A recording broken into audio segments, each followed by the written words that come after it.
Welcome to the Jasmine Star podcast, where we talk about life, business, and everything on the in-between. Today, we are joined yet again by my guest host, Daniel.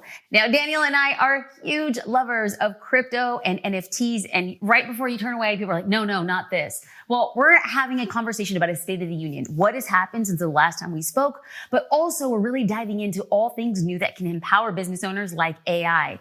Oh yeah, going there, AI. Now here's the thing. If you don't want to hear about crypto or NFTs, we have time-stamped this episode so you can skip on over to the part that you find most valuable. But without further ado, let's dive in.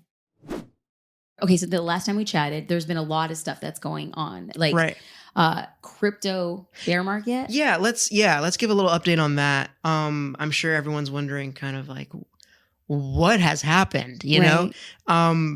I think we can start with probably like the beginning of where this bear market kind of started, which was just all the lending platforms that people were using.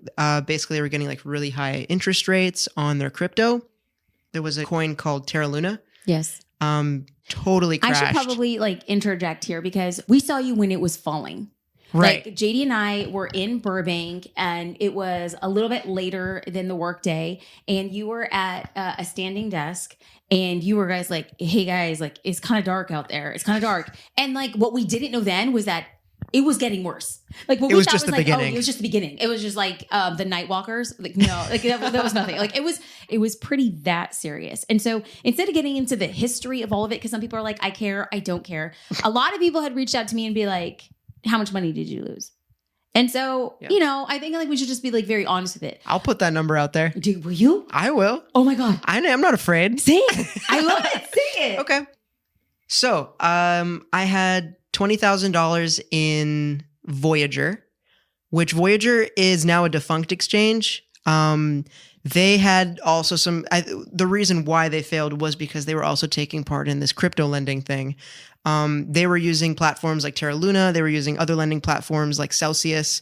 Again, these are all lending platforms, but they've basically all failed. Okay, so 20,000 on Voyager. 20,000 on Voyager. I wouldn't exactly call it lost though, because it's more that I'm in the middle of the bankruptcy proceedings, which I don't have hope for it, but I got money locked in there. Whatever that means. There's like money that's like in there, technically not lost, but I'm going to mark it as lost. I have $20,000 lost in Voyager. Let's talk NFTs as well. I got some NFTs. You know, I went on a bit of like a shopping spree. Luna? Oh yeah, I got Terra Luna. We were just talking about that. Yeah, we got Terra Luna. I had $5,000 in Terra Luna, but luckily I was able to get about, I think, 3,400 or 4,000 out of it. Okay. So like I was like pulling my money out as it was crashing. That was like you saw me like scrambling at my computer. Yeah. Okay. Yeah. Okay. And the NFTs? NFTs, I would think like this is more of a guesstimate. I could probably look back on my wallet history sometime later, but I would say I probably spent around, I would say about $2,000 is what I've spent on NFTs that are now probably valueless. Like they probably have zero value. Let's take a big step back because there were people who were calling this for a while. Like Gary Vaynerchuk was one of those people who had said, listen, 90% of all projects are going to go to zero. I think it's been closer to like 97% of projects have gone to zero.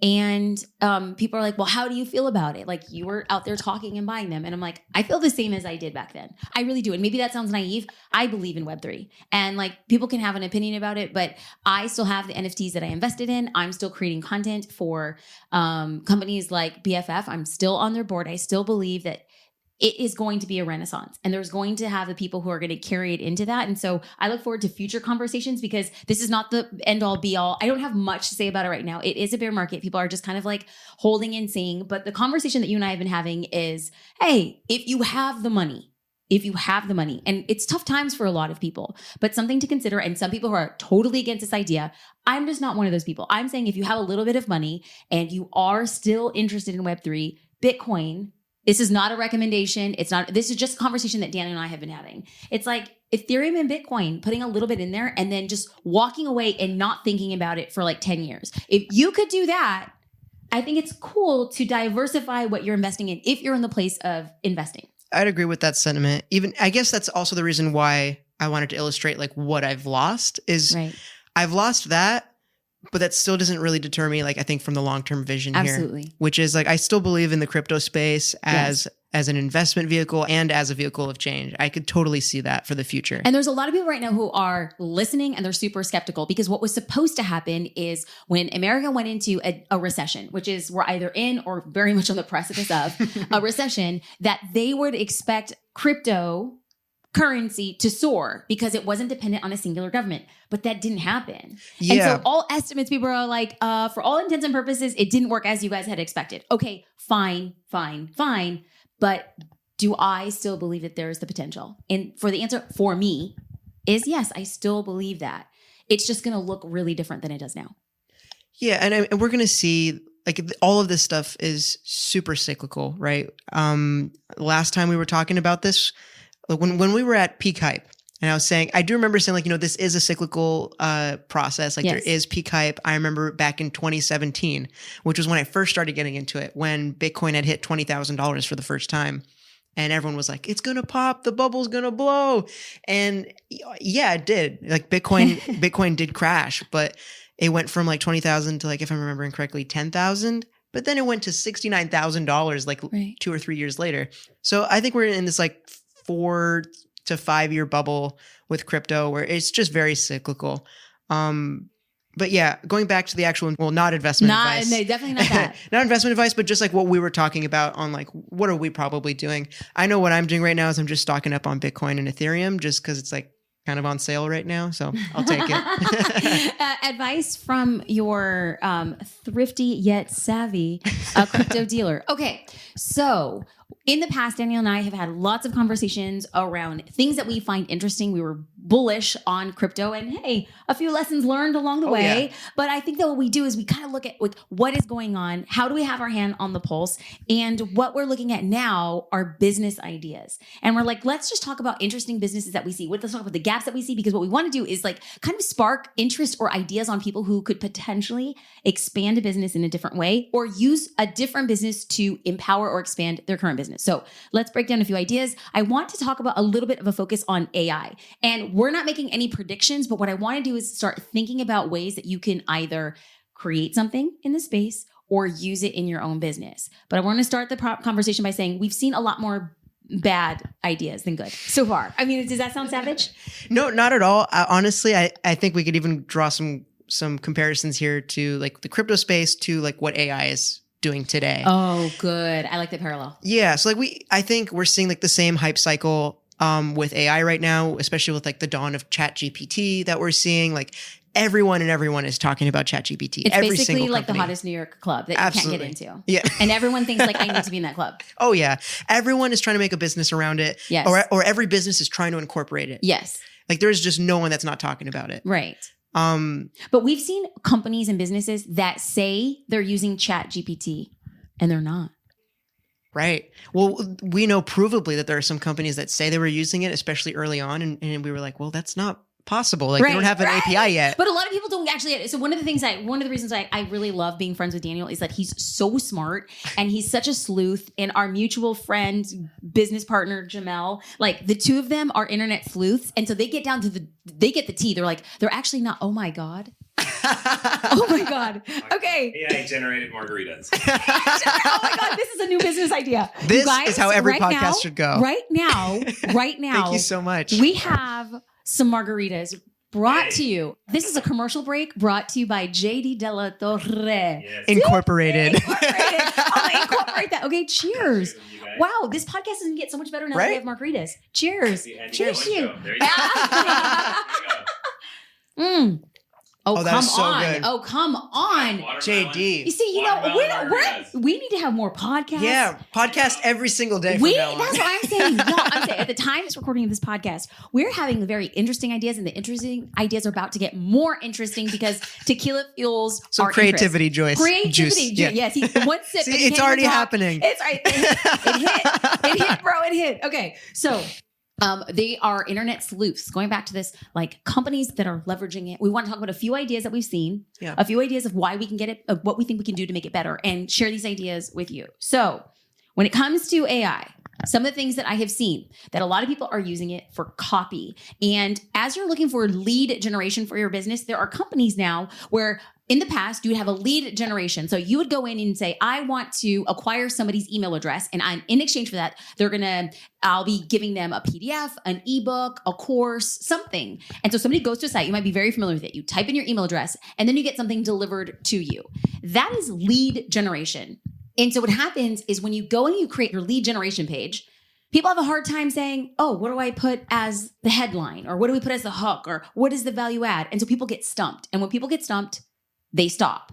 And so what we see is very popular lead generation companies have added an element of AI. They say AI will write your lead page. What are we thinking about this, Daniel? Right. Yeah. I'd like to make the distinction between the companies that are making AI their core feature and the companies that are using AI as like an addition to their existing feature set. Oh, so interesting. Okay. I'm going to pause. Two types of companies: people who are leveraging AI as their company, and people that are using AI in addition to a core offering. Absolutely. Oh, good. Yeah, I've been following some smaller SaaS companies in the Twitter sphere right now, and especially some smaller SaaS companies that were using AI as their core functionality. Like, I'm getting the name of the company right now, but basically what they did is they generated AI copy for like marketing materials, let's say.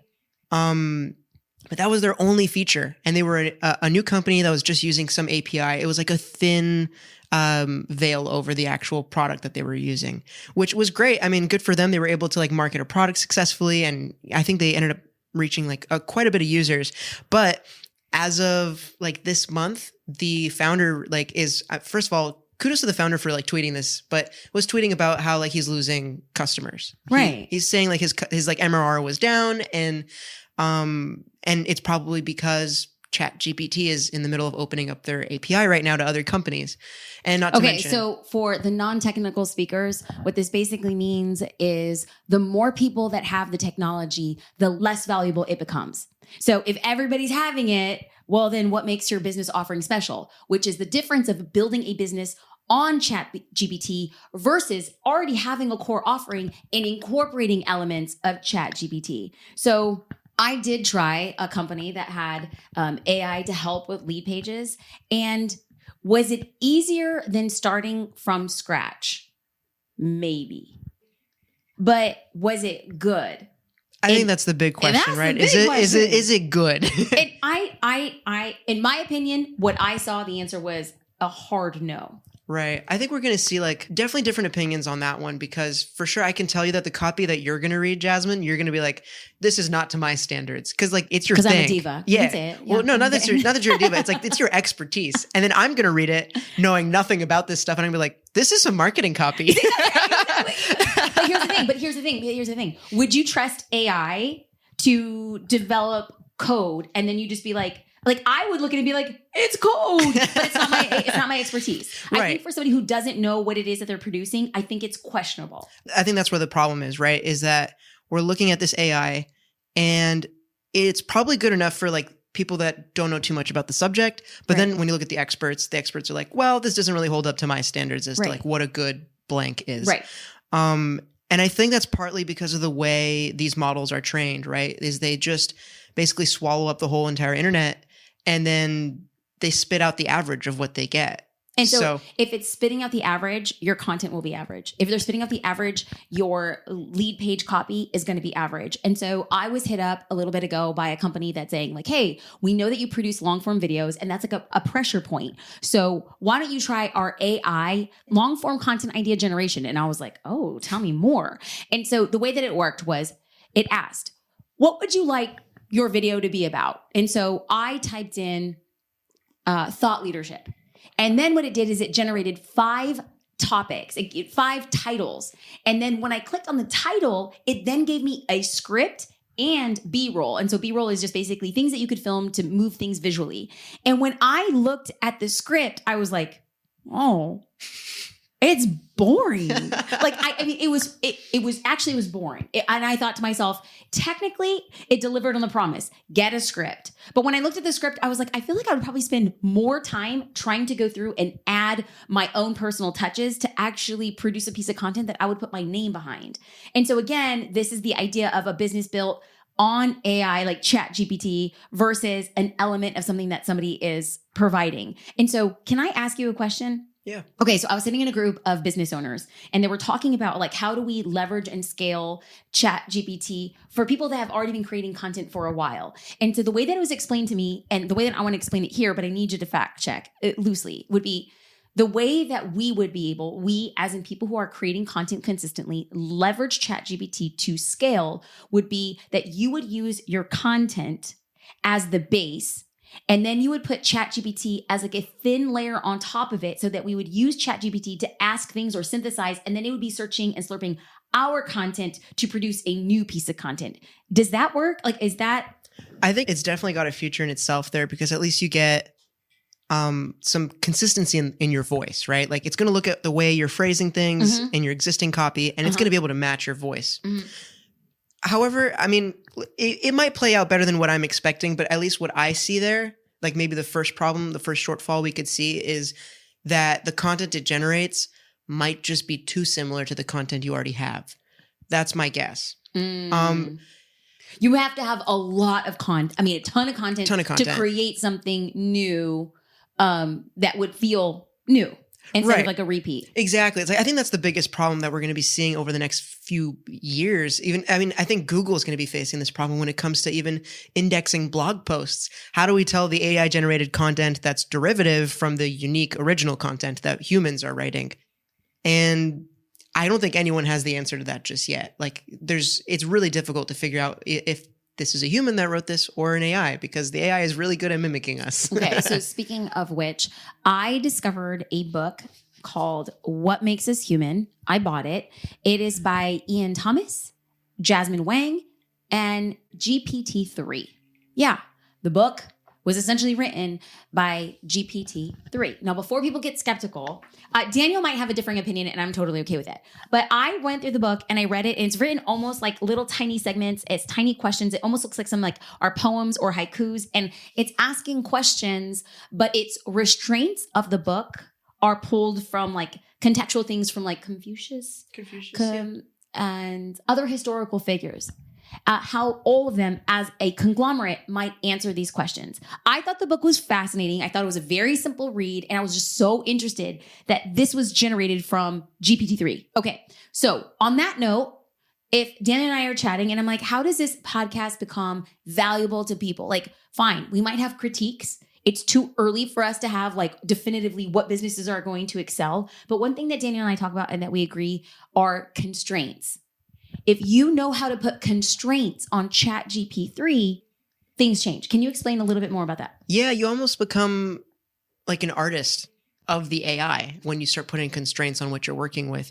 So give us like the simplest explanation of a constraint. Right. A constraint would be like, ChatGPT, I need you to write me a paragraph, but it needs to be in the voice of Abraham Lincoln, and it needs to be like a soliloquy or something like that. And now you've got like this very unique piece of text that like has mashed two different like literature ideas together. Okay. So hypothetically, a teacher says, I need you to write an essay on the history of 1876 of America.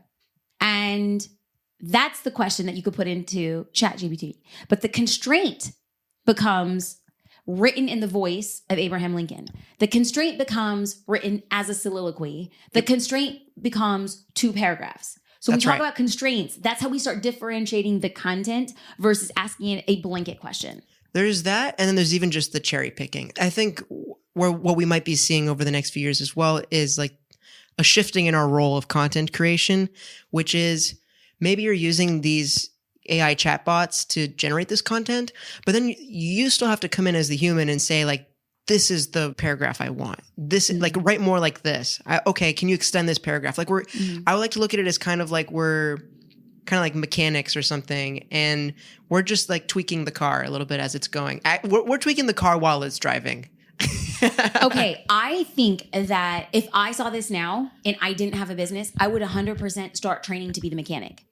Like, I feel like I could start training myself on knowing the best constraints. And I feel like instead of running like a copywriting agency or a digital marketing agency, I could actually train myself. So you can train, instead of training a team of 10 copywriters, you can train a team of 3 constraint one constraint builder.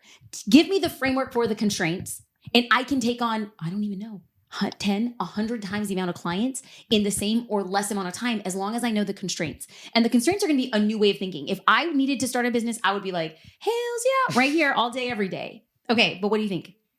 Yeah, I think that's kind of the future of this space at the very least. Already we're seeing some platforms that are fully built just for people to exchange their prompts. Like, hey, I have this ChatGPT prompt. Now, when you say a prompt, is that like a constraint? That's like a constraint. Like the prompt is basically like, please generate a 5-paragraph essay on the Cuban Missile Crisis. Yeah, the Cuban Missile Crisis, and make sure to throw in your sources. Oh, and make sure to also throw in something about Ford Motor Company. Like very left field, right? But like in a sense, that's a constraint. You've forced the AI to write something that otherwise would not have like fit into the text. That is next level lazy. I mean, it's brilliant. No, it's brilliant. Right? Here's the thing. When I say it's lazy, there's no judgment. I'm just like, dang, that's pretty incredible, because you could actually, go to ChatGPT, ask it to write an essay about the Cuban Missile Crisis, or you can just go to these platforms that have a prompt.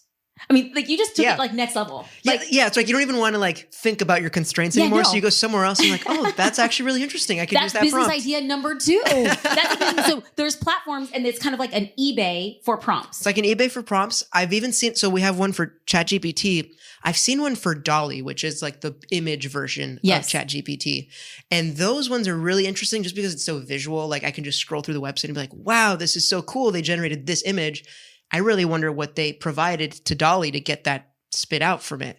And then you pay, whatever amount of money to get access to the prompt. And now you can have fun with it. So it's the next level of a textbook? Basically, it's like a textbook. It's almost like you're seeing... Like a cheat code. It's a cheat code. You're seeing how other people are using it, and now you can copy them. I mean, 2 business ideas right here, and one could actually lead into the other. Like, it's going to be a race to the top. It's going to be a race to who can come up with the most prompts. It's going to be a race to how do I think in terms of constraints? How do I convey to a client that what they're getting is totally exclusive, but it's on the back of your training, your history, your contextualization? Like, there is a hole in the market right here. I'm like, get me at this market. No.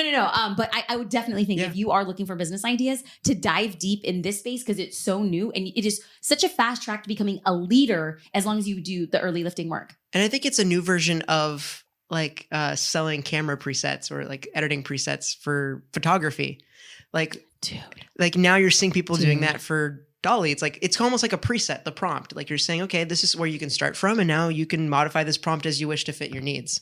Okay. So, like, can I ask you, like, well, let's just brainstorm. Like, if I'm a baker, and could I go to this platform to buy a prompt on how do I customize grandma's oatmeal cookies?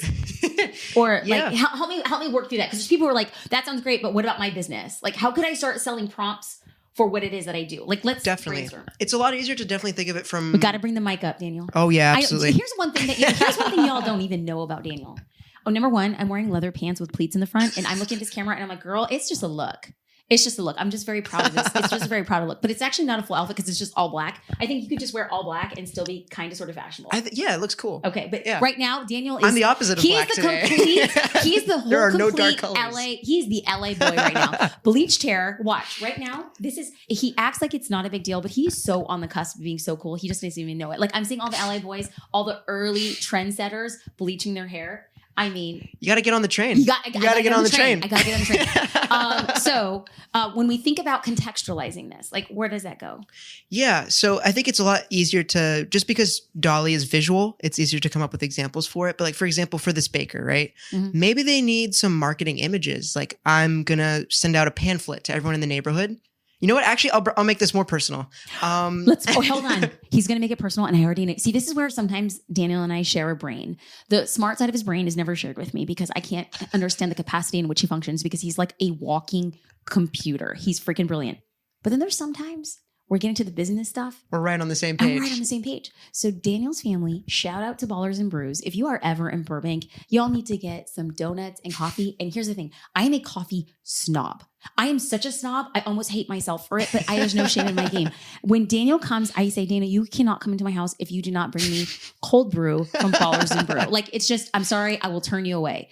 So let's say your mom and dad are owners. They're phenomenal people, best business people. I always go and leave really generous tips, but that's not me being generous. It's just she wants to give me everything for free. A traditional Greek mom. She wants to give me everything for free. She wants everyone to be full. She wants everyone to be full and fully caffeinated. And she's like, Jasmine, just take it. Just take it. I was just like, listen, I know you're giving it to me free, but I'm going to tip in this jar and it's me paying for it because I like supporting small businesses. But let's talk about your mom. How would she use it? Right. So right now we're actually at a point where we need product images of all of our products. Like we have cookies, we have coffee, we have so many things that need to be, we need to take pictures of. And it's just a very daunting task because, I mean, we're talking even the variations of those products as well. So now we're looking at like maybe 100 images that need to be taken and professionally at that. So in this situation, I am going to try this sometime later this week, is what does it look like for me to pass a prompt to DALLE-E, or maybe being able to pass it a real life image, like an amateur image that I just take of one of our products, and then pass it to DALLE-E and ask it to render a more professional version of the image. So I'll geek out here as a photographer. You could put your iPhone, like an iPhone 12, iPhone 13, and you could put a donut on a white piece of paper, and you could put your phone in portrait mode. You could import that into DALLE-E, and you could say, can you make this image look like it was shot in a studio? Pretty much, yeah. You can ask that and see what happens. Like, you could try replacing the background, things like that. Right. Okay. Very, very interesting. So one of our mutual peers, brilliant minds, his name is Jamel, and Jamel's father, see, we all hail from families. I say we all, but actually just the smartest people in the crew hail from families who are business owners. I hail from a long line of like gardeners and cooks. Like, shout out, shout out, shout out, shout out. A new generation of first generation immigrants, children of immigrants. So Jamel's father is really successful, and he has built a brand known in the convenience store markets in Nova Scotia, Canada. So kind of just like he is like a purveyor, and he aggregates these really amazing convenience store owners.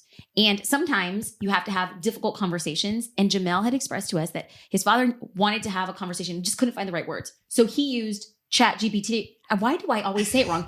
It is very hard to remember. No, I say it wrong, and then you look at me and you're like, I know you're giving me the look of your Jasmine, you're saying it wrong. And I'm like, you know what? I'm just gonna call it chat, okay? Because I will get it wrong. And I'm like, who cares? I'm just it takes everything in me to not say ChatGPT 3. Like, so I'm like merging both products. I said that. I've said it twice. I've said it twice. I've said it 3 times on this episode, and that was pre-tequila. So ChatGPT. Jamel helped his dad put in prompts, and his dad got an email. And then the prompt was X. I'm not going to give too much information. The prompt was X. Yeah. And then his dad's like, okay, but let's add a constraint. Like, add it a little nicer. And then what rendered, his dad thought and was like, this is incredible. Like, perfect. It was perfect. It was perfect. So small business owners who need to send an email to a client can put in a prompt and say, I need an email of apology explaining why an item was late. And it renders back. And then it was like, I need it to sound a little funnier. Yeah, throw a little joke in there. Throw a joke in there. And then it's like, add an element of a discount for a future purchase. Like, you're literally feeding information if you feel like you can't find the right words. And so lots of uses for business owners. And so kind of just like tie up the conversation. Or is that okay? I'm going to tie up the conversation. Yeah, I think we've covered a good amount of ground on ChatGPT. Okay. Yeah. Okay. So we've come up with a couple ideas. We come up with being like a constraint creator, learning how to hone your skills as a constraint creator. You can also monetize. If you kind of find that you're good at creating prompts specific to your industry, you could upload them to platforms. So think of this as like the eBay for prompts, and you can be getting money. And if you decided to spend a little bit of time to go into, how to serve a specific market in a certain industry with specific prompts that you think people are going to go in and search and buy, well, hot dang. We also found that business owners can use elements like DALLE-E to get imagery if they need it that's super custom and specific to them. And then we also talked about having copy, but not generic copy. We have to add those constraints for small business owners to have, light emails, heavy email conversations. Right. And so anything else that we could type in regards to making money, using AI for business. Honestly, I think the best step forward for pretty much any business owner right now is at least play with these tools. Just see if like you can get any value out of them. Maybe there's like this one process that you're doing very frequently that takes up a lot of your time that could be automated through this. You just got to play with it. Give me an example. Like, for example, maybe for your business right now is maybe you're building a lot of landing pages, right? And, let's say your business is in consulting, like you are some kind of consulting business. And I mean, your core business is not building landing pages. Like that's maybe you're not like excited about marketing, right? And being able to outsource that to ChatGPT or some other copywriting AI, it will just free you up to do other things in your business and tackle the most important things that actually bring you revenue. And even if you're a copywriter, let's talk about the copywriters, because it could even help you as the copywriter. It can help you as the copywriter.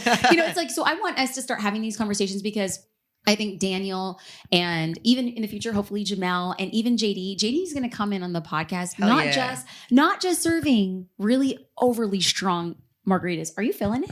A little bit. I'm feeling it. I barely drank any. I'm feeling it already. I'm like, wow. Okay. I'm going to start speaking Spanish right now. I mean, I'm just like, I'm living in it.